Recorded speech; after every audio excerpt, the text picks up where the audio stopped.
Hi, I'm Van Walter with Diversey, and it's time for this week's 2-minute drill. Today we're talking about the Quattro Select dispensing system.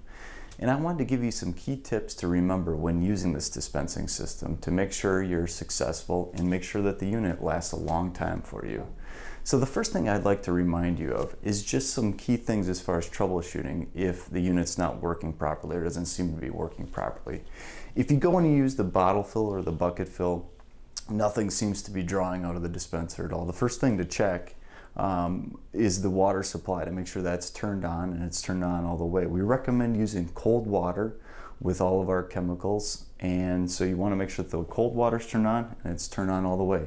The next thing I would check is the filter valve. If the water's on at the main source, make sure that the filter valve is diverted in the right direction so that the water supply is coming up to the Quattro Select and not going straight down into the sink or into some sort of alternative hose.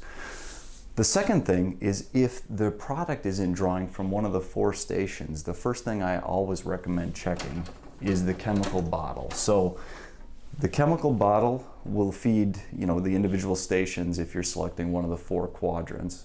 So you want to make sure that there's chemical in the bottle first and foremost. If there's no chemical in the bottle, you need to replace the bottle and put a fresh cartridge in there. But the other thing to check is if the cap is seated properly. So just make sure that this isn't misthreaded or misaligned, and make sure that the cap is already all the way tightened onto the bottle and secured properly.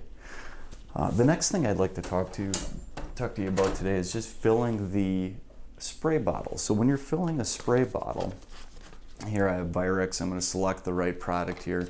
But when you're filling a spray bottle and you get near the end,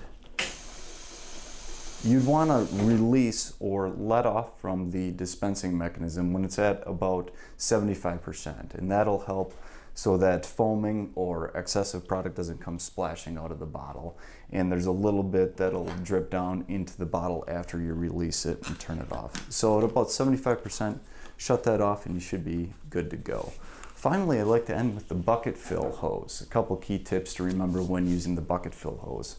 One would be, this is about a 6-foot hose, and you want to make sure you're not overextending this. If you overextend it too far and pull this too tight, you could cause some issues when dispensing, and it's extra wear and tear on the hose gun assembly. But the other thing is, when you're done using the hose gun assembly, just make sure you store it properly. You don't want to store it by the dispensing mechanism here, the trigger. You would actually want to store it by these little hooks that are on the side that are made for that. So when you're done, hang it up by those hooks and you should be good to go. If you have any other questions or if you need further information, please feel free to contact our technical support hotline at 1-800-558-2332.